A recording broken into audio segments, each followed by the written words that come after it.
Crazy Sea Stories. The Chest. The sky tore open without warning, a jagged rip in the region fabric of twilight that bled violet static. No thunder preceded it, no distant rumble, just the sudden violent gash above the soybean fields. Then it fell. Not a meteor, not debris. A vast obsidian chest, easily the size of a shipping container, plummeted silently through the tear. It hit the earth with a sound like a mountain sighing, driving deep into the soil near Old Man Henderson's fence line. Dust plumed, thick and choking, swallowing the last crimson streaks of sunset. Inside that dust, the chest sat, unscratched, unmarked, and utterly, profoundly still. The air around it tasted of ozone, and something colder, something that made the crickets cease their song mid-chirp. It didn't belong.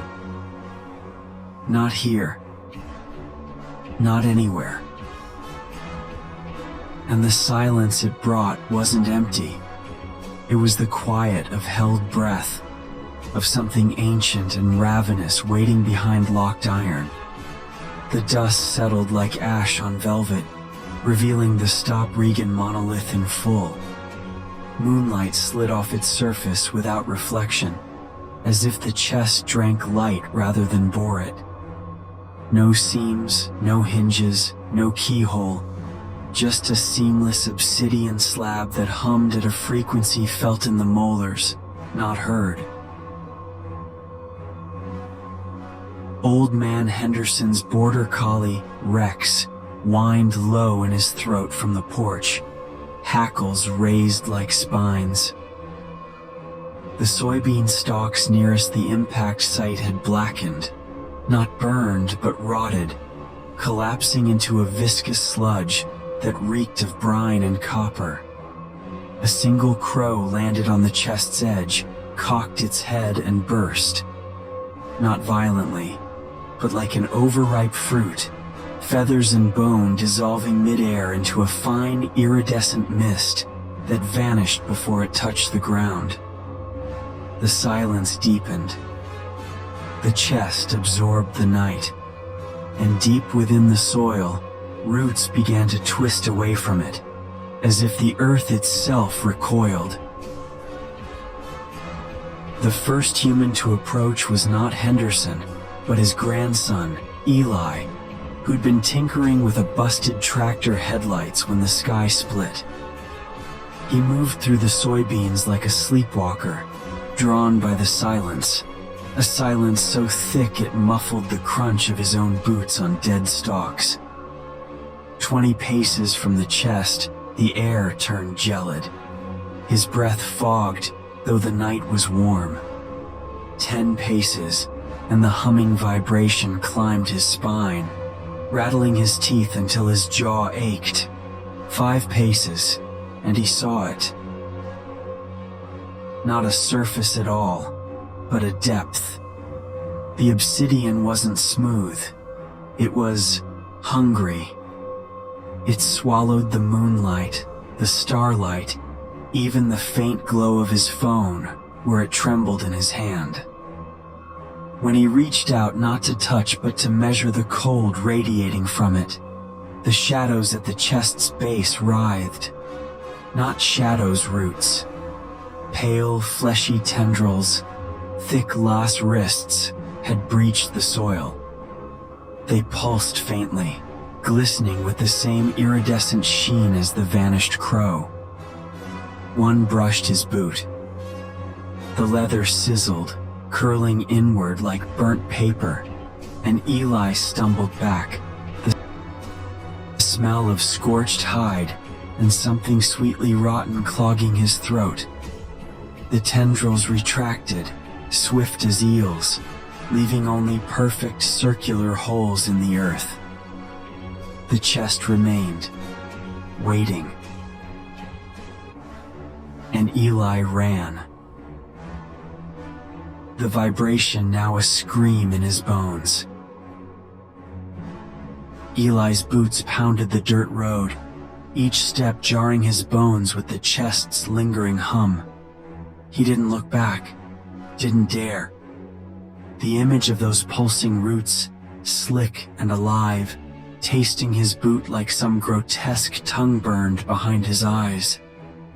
Ahead, the warm yellow glow of his grandfather's farmhouse windows mocked the unnatural chill still clinging to his skin.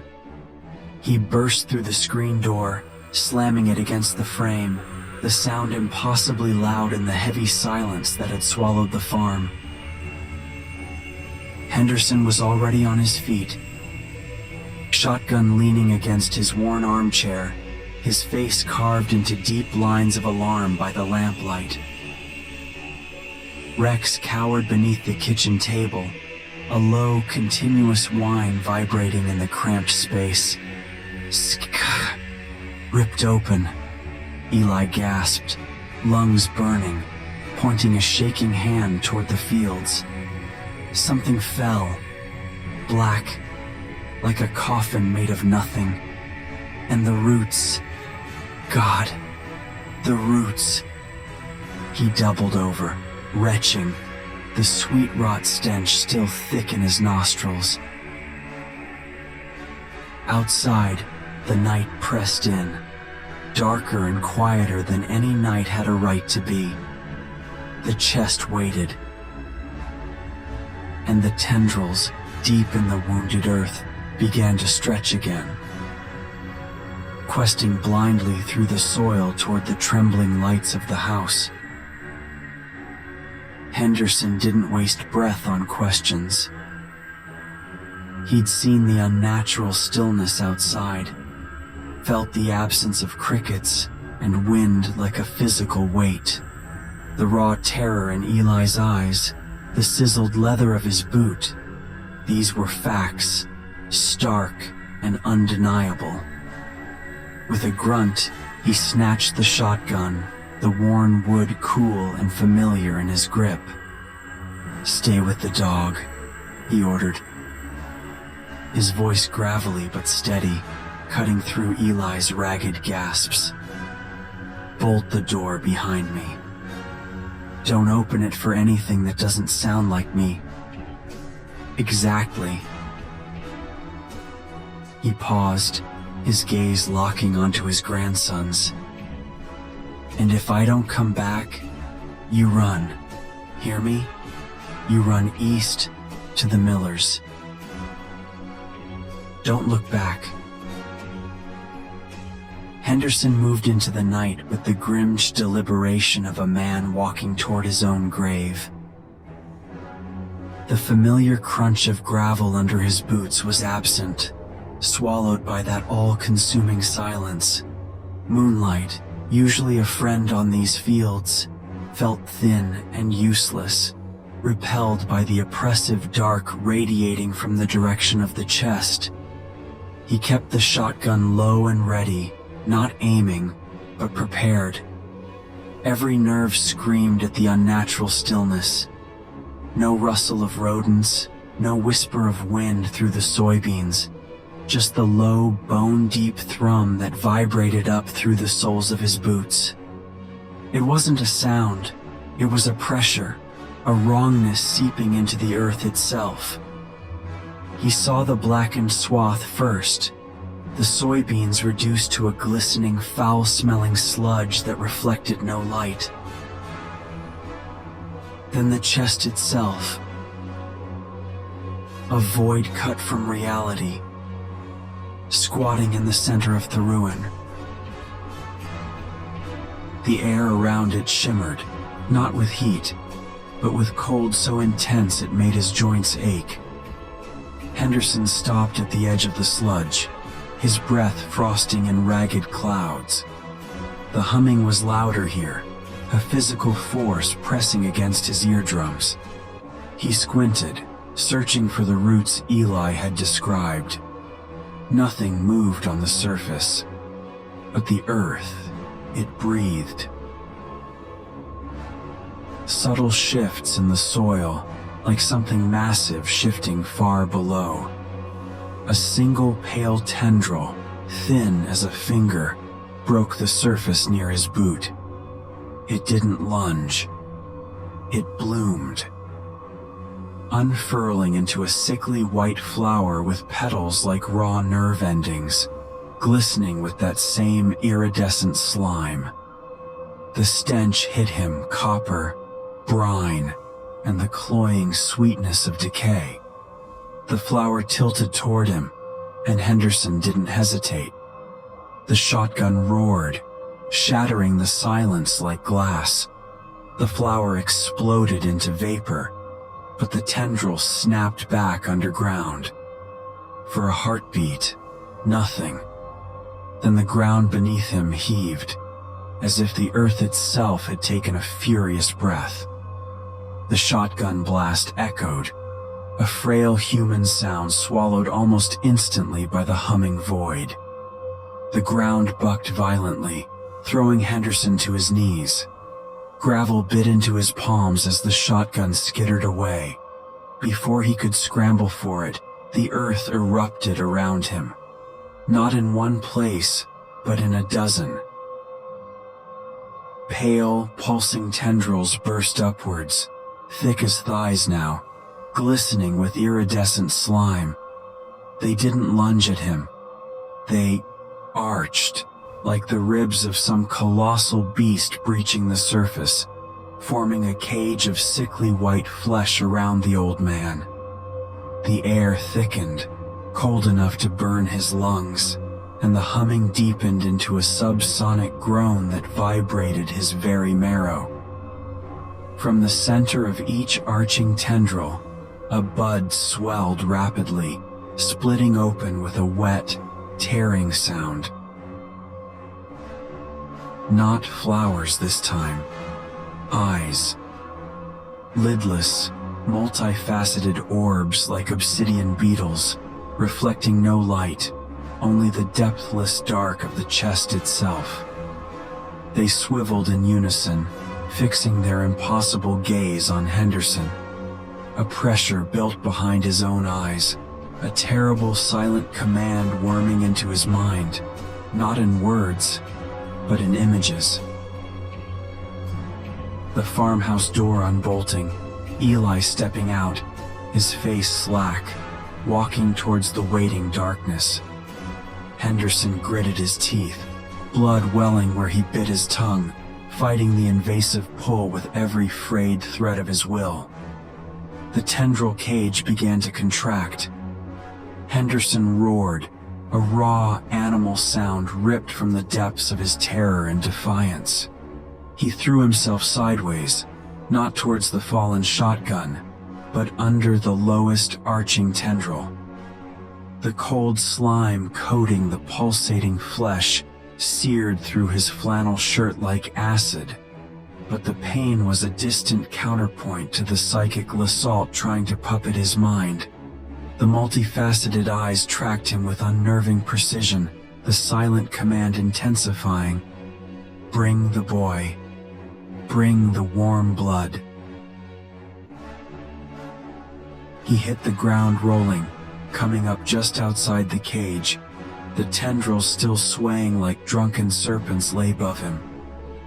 One lash down, faster than thought.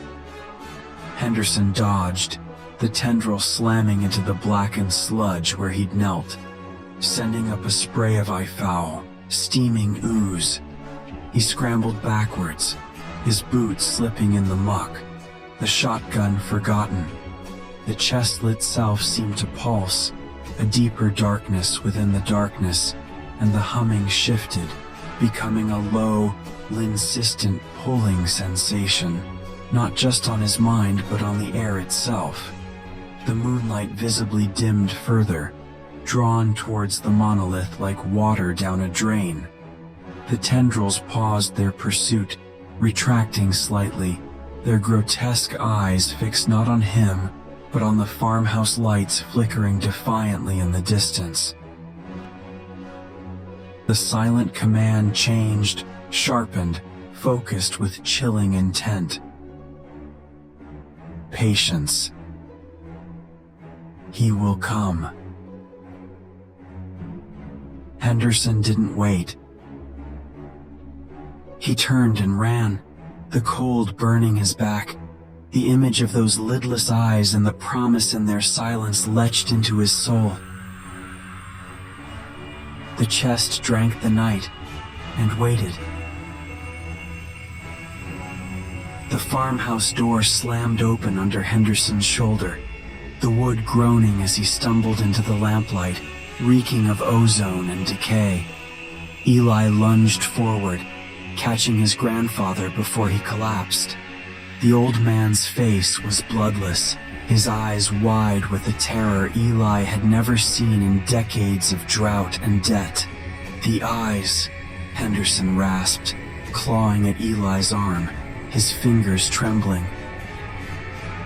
It wants you to walk right to it. Outside, the silence thickened, pressing against the windows like a physical force. Rex's whines escalated into frantic scratching at the floorboards, his muzzle flecked with foam. Henderson shoved Eli back with surprising strength, his breath ragged, but his voice a low, urgent rasp. Barricade it. Now. He staggered to the heavy oak table, legs scraping across the worn linoleum as he heaved it toward the door. Eli, moving on pure adrenaline, dragged chairs, the cast-iron wood stove, anything solid, piling it against the entrance and the nearest window. The silence outside wasn't empty anymore. It was a held breath, pregnant with the low subsonic thrum that vibrated the floorboards beneath their feet. Rex cowered under the sink, whimpering, his eyes rolling white. Henderson slumped against the barricade, shotgun clutched tight, his gaze fixed on the window. The lamplight flickered, not from wind, but as if the light itself was struggling against the encroaching dark. Outside, the soybean fields lay unnaturally still under the dimmed moon. Then, at the very edge of the light cast by the window, the earth began to shift. Pale, glistening tips breached the soil, not aggressively, but with a slow, deliberate probing, tasting the air like blind worms. They paused, oriented towards the house, towards the warmth and the terrified pulse of life within. The humming deepened, resonating in their chests, a soundless command whispering through the walls. Come out, come to the dark. Eli pressed his back against the barricade, the shotgun's cold metal digging into his ribs as he peered through a crack in the boarded-up window. The tendrils multiplied, a forest of pallid flesh rising from the soil in a slow, deliberate tide. They didn't surge forward. They infiltrated. Slithering over the blackened sludge, they coiled around fence posts, testing the gravel path leading to the porch. Each movement was unhurried, inevitable, radiating a patience that felt more terrifying than any charge. The humming intensified, vibrating the glass pane against his forehead, a physical pressure that whispered directly into his skull. No need to run, no need to fear, only come. He felt a sudden, dizzying warmth bloom in his chest, a counterfeit comfort that promised peace if he just stopped fighting, if he just opened the door. Rex howled, a raw, broken sound that shattered the illusion, and Eli recoiled, the phantom warmth replaced by the icy certainty that the thing outside wasn't just waiting. It was weaving a net, strand by glistening strand, around the only light left in the drowning dark.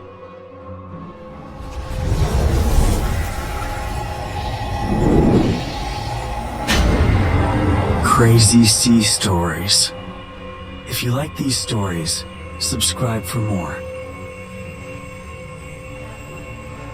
The barricade groaned as the first tendril brushed the porch step.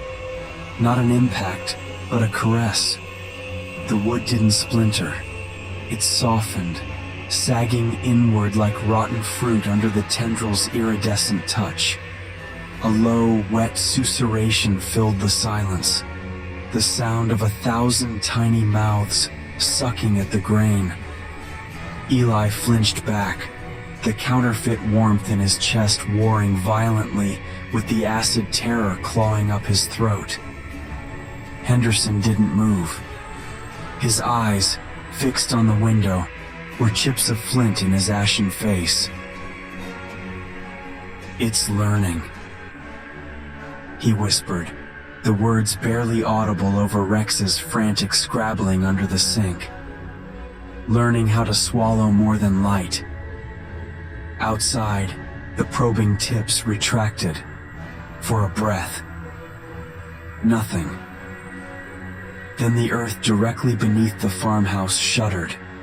A deep, grinding groan rose through the floorboards, followed by the sharp, sickening crack of foundation stones yielding. Dust sifted from the ceiling as the lamplight flickered wildly, dimming as if the very air in the room was being siphoned toward the hungry dark. The whispering command shifted, no longer coaxing, but digging, rooting into Eli's mind with cold, invasive tendrils of its own. "See? No walls, only the dark, and it waits for you."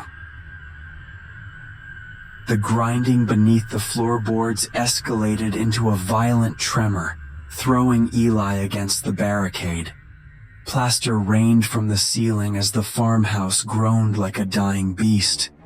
Henderson grabbed Eli's arm, his grip iron. "Cellar!" he barked, already dragging his grandson toward the kitchen hatch, a relic from Prohibition days, hidden under a frayed rug. Rex shot out from under the sink, claws scrabbling for purchase on the tilting linoleum. The whispering command intensified, a cold serpent coiling around Eli's thoughts. "Stay. Let the walls fall. It will be soft in the dark." He almost obeyed, his hand slackening on the shotgun until Henderson kicked the hatch open. A gust of damp, earthy air rushed up clean, real, untouched by the thing outside. Below, the root cellar's stone walls glistened in the beam of Henderson's flashlight, a fragile pocket of sanctuary. As the first pale tendril punched through the floorboards behind them, oozing iridescent slime across the linoleum, Henderson shoved Eli down into the blackness. The last thing Eli saw before the hatch slammed shut was his grandfather turning, not toward the cellar, but back toward the advancing glow of those lidless eyes, the shotgun raised in a final, solitary defiance against the swallowing dark. The shotgun blast that followed was muffled, swallowed whole by the cellar's thick earthen walls and the hungering dark above. No echo. Just a finality that vibrated through the packed dirt beneath Eli's cheek. Then silence. A deeper, more terrible silence than before, as if the world held its breath. Above, the groaning of wood ceased abruptly. The tremors stopped. Even Rex's frantic whimpers died in his throat, the dog pressing against Eli's legs in the suffocating blackness. The air in the cellar grew thin, colder, tasting loft-wet stone and the creeping sweet rot taint that seeped through the floorboards like a stain. Eli fumbled for the flashlight Henderson had dropped, his fingers numb. The beam, when it flickered on, was weak, jaundiced. It cut through the gloom to reveal the hatch above, still closed, undisturbed. But the silence wasn't empty. It was listening, waiting. And then, a single glistening droplet of iridescent slime welled between the warped planks of the cellar door, hanging for a moment in the feeble light before falling. It struck the dirt floor with a soft hiss, and where it landed, the earth blackened, curling inward like paper touched by an invisible flame. The tendrils hadn't broken through. They were tasting, testing. And Eli knew, with a chill that froze his marrow, that the sanctuary was already breached. The dark wasn't outside anymore. It was in the walls. And it knew exactly where he was. The droplet's hiss echoed in the suffocating silence, a tiny sound that screamed of violation. Eli scrambled backward, the flashlight beam jerking wildly across the cellar walls. Where the slime had fallen, the blackened patch spread, tendrils of rot snaking through the packed earth like veins. Above, a slow, deliberate scraping began. Not wood splintering, but something moist and heavy dragging itself across the floorboards. Thump, drag, thump, drag. It moved with purpose, circling the hatch. Rex snarled low and guttural, his body a tense bowstring against Eli's leg. The air grew thinner still, colder, each breath burning Eli's lungs as if the cellar itself were exhaling its last warmth into the void above. Then, the scraping stopped directly overhead. Silence pressed down, heavier than stone. A single hair-thin crack split the hatch's edge, and through it seeped not light, but darkness. A liquid shadow that bled onto the steps, swallowing the flashlight's beam inch by inch. It pooled, viscous and alive, and from its surface rose a faint, iridescent shimmer. The whispering command returned, not in Eli's mind this time, but in the air itself, a vibration that shaped the cold into words. Ex-grandfather's voice. Is gone. But I remember it. Let me in, Eli. It's so cold out here. The darkness on the steps rippled, reaching. Eli froze, the flashlight beam trembling on the creeping darkness that mimicked his grandfather's plea. Rex let loud a choked whine, burrowing deeper against his leg. The voice was perfect, the gravelly warmth, the slight Appalachian cadence, but it carried the same bone-deep cold that radiated from the chest. The liquid shadow thickened on the steps, pooling into a shape that hinted at shoulders, a head stretching toward him with glacial patience. The cellar walls seemed to lean landward, the stones weeping condensation that smelled of brine and decay. He couldn't outrun it, couldn't hide. The thought crystallized with icy clarity. The thing didn't just want him. It wanted him to choose the dark, to open the door himself. His fingers tightened on the shotgun. The light was dying. The walls were breathing, and the shadow on the stairs whispered again, softer now, almost tender. Don't make me wait, boy. It's warmer where you are. The shotgun felt like ice against Eli's palm, a stark anchor in the suffocating dread. The shadow form on the steps pulsed, its edges shimmering with that sickly iridescence as it stretched closer, the mimicry of his grandfather's voice wrapping around him like a shroud. Warmth, it sighed, the words slithering through the frigid air. Just a step down, Eli. Just one. Rex's growl turned into a strangled yelp as the dog scrambled back, paws slipping in the dirt, his terror a raw counterpoint to the thing's seductive lie. Eli didn't move. He raised the shotgun, not toward the creeping darkness, but upward, lapped the cellar's low, sagging ceiling toward the heart of the groaning weight above. The flashlight beam guttered, dimming to a sickly orange smudge as the liquid shadow reached the cellar floor. Tendrils of pure void licking at his boots. He pulled the trigger. The blast was deafening in the confined space, buckshot tearing through rotting wood and packed earth. Dust and debris rained down, and for a fractured second, moonlight, true, cold, distant moonlight filtered through the ragged hole he'd torn in the farmhouse floor above. The shadow recoiled, not in pain, but in a ripple of pure, furious hunger. Its whispered plea dissolving into a hiss like steam on ice.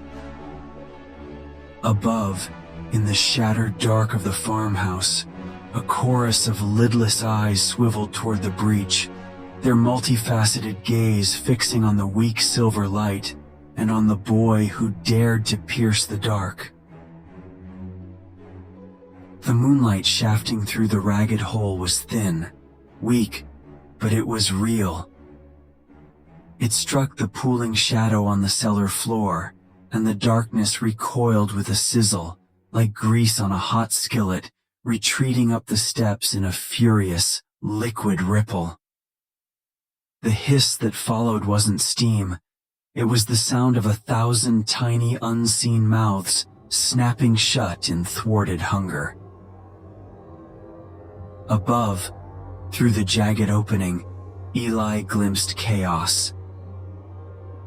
The farmhouse was a ruin of pulsing, glistening flesh, walls thick with arching tendrils, the lidless eyes swiveling wildly, momentarily distracted by the sudden alien touch of starlight.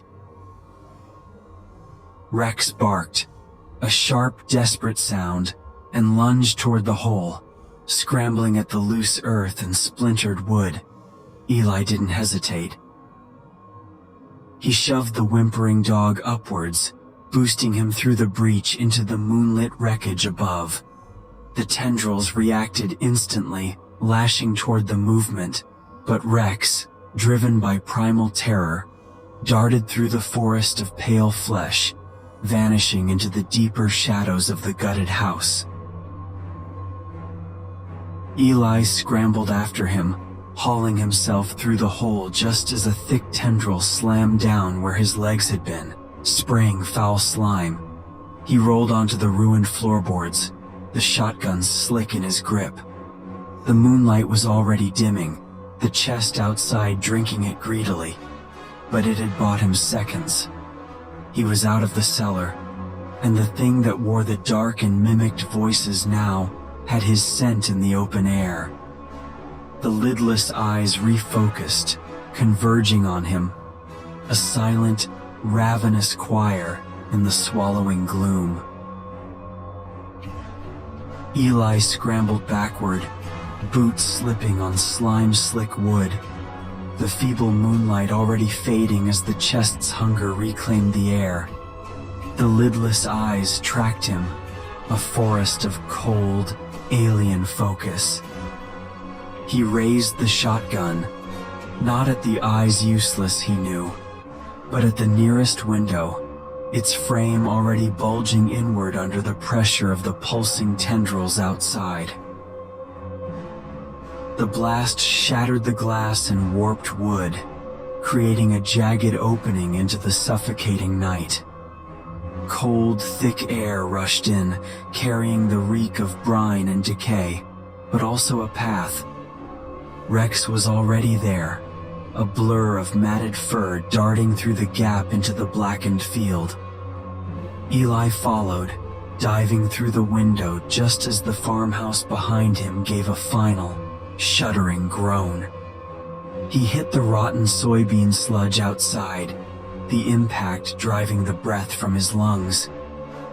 Rolling onto his back, he saw the house collapse inwards, not with a crash, but with a wet, sucking implosion, swallowed whole by the glistening pale flesh that had woven through its bones. The tendrils retracted, slithering back toward the obsidian monolith, leaving only a flattened, steaming ruin where the farmhouse had stood. The chest waited, silent once more. A void against the bruised sky.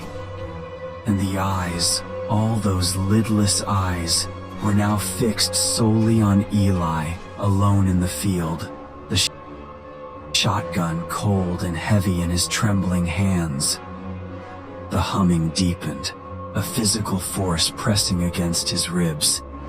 The silent command returned, not as a whisper, but as an absolute certainty flooding his mind. Run. Run, little warmth. Let the dark give chase. Eli ran, not toward the distant Miller farm, east across the fields as his grandfather had ordered, but backward, stumbling through the rotted sludge toward the tractor shed. The shotgun was a lead weight, useless against the thing in the chest, but the shed held kerosene, coils of frayed wire, the rusted hulk of the combine things that burned, things that tore. The lidless eyes tracked his frantic retreat, a silent, predatory amusement vibrating through the humming dark. The ground ahead of him erupted, not with thick tendrils, but with a carpet of thin, pale filaments, rising like a fog of ghostly worms. They didn't grab, they coiled, wrapping around his ankles with the speed of striking snakes. The cold wasn't just on his skin now, it was inside, leeching up his legs, turning his muscles sluggish. The silent command shifted, a cold chuckle in his mind. Clever boy. But the dark is patient. The dark is everywhere. He fell, the filaments dragging him down into the sucking muck, the obsidian monolith drinking the last dregs of moonlight as the filaments began to pulse, not with hunger, but with anticipation. Eli thrashed against the filaments, their icy grip leaching warmth from muscle and will. The shotgun slipped from numb fingers, vanishing into the sludge. Above him, the obsidian monolith seemed to swell, drinking the last starlight until only the cold iridescence of the pulsing tendrils remained. The filaments tightened, dragging him deeper into the rotten earth, not toward the chest, but away from it, toward the shattered tractor shed. The silent command slithered through his mind, thick with cruel revelation. Not food. Bait. Warm bait for colder things, sleeping under stone. The ground beneath the shed foundations began to crack, spiderwebbing outward as something vast and ancient stirred in the poisoned soil, awakened by the chest's call and the frantic heat of trapped prey. The filaments coiled tighter, not consuming, but presenting. Him to the dark maw splitting the earth wide. The earth beneath the tractor shed yawned open, a chasm exhaling air so cold it crystallized the slime on Eli's skin. From the fissure rose not rock or soil, but a column of swirling absolute darkness, darker than the chest, darker than space. a void that pulsed with a slow gravitational throb. It wasn't a thing. It was an absence given form, a hole punched through reality into some place infinitely cold and ancient. The filaments pinning Eli flared with iridescent light, not restraining him now, but tethering him, presenting his shuddering warmth to the ascending void like an offering. The lidless eyes around the chest swiveled not toward Eli, but toward this new, deeper dark, their multifaceted gaze reflecting nothing but a profound alien hunger. The humming shifted, the chest's vibration deepening into a resonant chord that harmonized with the throb of the void, a soundless song of awakening. The filaments lifted Eli, suspending him above the muck, his body a pale, struggling beacon against the devouring dark below and the waiting silence beyond. The command in his mind dissolved into pure, instinctual terror as the void stretched upward, not to consume him, but to enfold him, to carry his living warmth down into the endless cold as a spark to ignite something unspeakable in the depths. The void enveloped him, not with impact, but with seamless absorption. Eli's scream died as the cold invaded his lungs, his bones, his thoughts. It wasn't pain, it was dissolution. The filaments held him suspended, a sacrifice dangling between the obsidian chest's lidless gaze and the infinite dark below. As the void's gravitational throb intensified, the chest's humming swelled into a triumphant dirge. The ground trembled, not in protest, but in alignment. Pale roots burst from the soil around the fissure, not attacking, but weaving a bridge of glistening flesh between the two hungers, the ancient void and the newborn monolith. Eli's fading consciousness felt it, a circuit completing. His warmth, his terror, his life was not the end. It was the key. And deep in the abyss, something vast and ravenous began to stir. The filaments snapped taut, vibrating with the strain of the connection. Eli's body arched, suspended like a puppet between the void's cold embrace and the chest's humming pull. His skin began to crystallize, frost blooming in fractal patterns across his cheeks, his breath stolen mid-gasp. Below, the void pulsed faster, its edges fraying into tendrils of pure negation that licked hungrily at the roots bridging the gap. The chest answered, a single lidless eye splitting open on its surface, not reflecting the void, but devouring its darkness, drinking it in like ink into a sponge. The air screamed, a silent frequency that shattered the remaining soybean stalks into black dust. Eli's heartbeat, a frantic drum against the stillness, faltered, stuttered, and as it did, the void shifted. Not upward, but sideways, tearing through the fabric of the field like a blade through rotten cloth. A second rip in the world yawned open beside the first, then a third, each exhaling its own deeper, colder dark. The filaments glowed brighter, iridescent veins pumping Eli's fading warmth into the fissures. The chest's eye widened, not triumph, alarm. It had not awakened one ancient hunger. It had roused a nest. The filaments convulsed, their iridescent glow flaring into a blinding corona as Eli's stolen warmth flooded the multiplying fissures. The chest's lidless eye dilated a silent scream of cosmic panic, as the new voids pulsed in syncopated rhythm, each tearing wider, their edges fraying into tendrils of absolute cold that began to twist toward the obsidian monolith. The roots bridging the original chasm recoiled, shriveling like worms on salt, as the deeper darknesses turned their hunger not on Eli, but on the chest itself.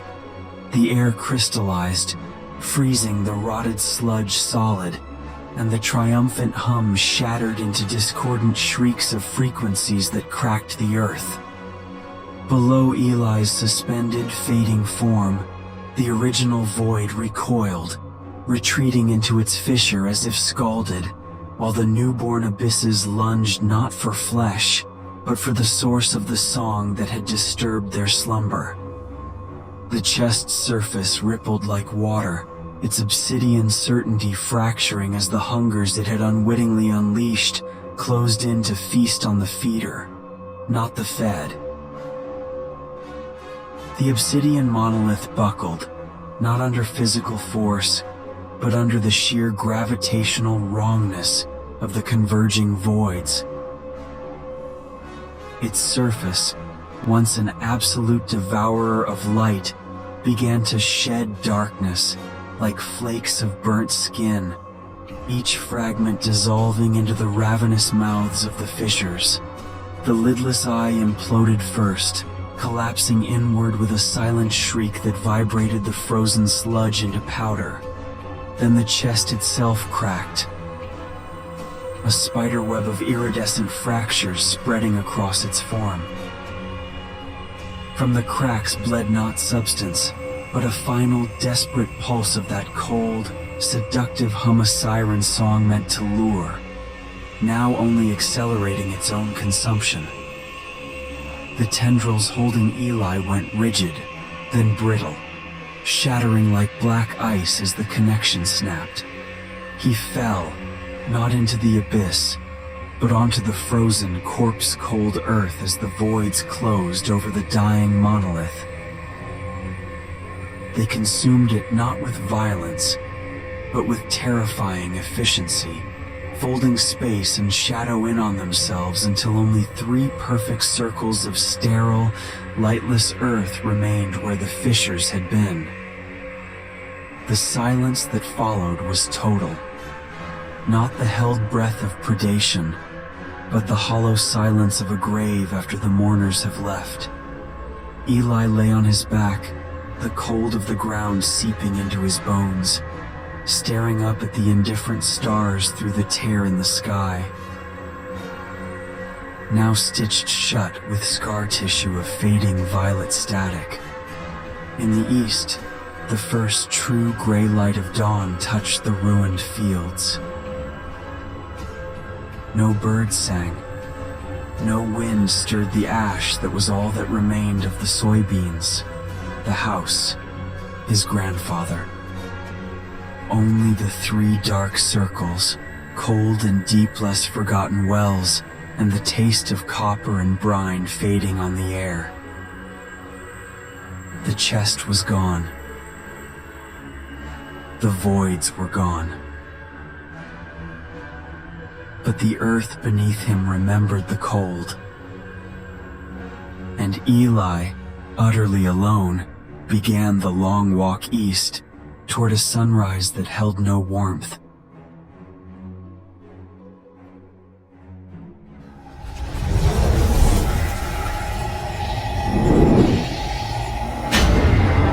Crazy Sea Stories. If you like these stories, subscribe for more.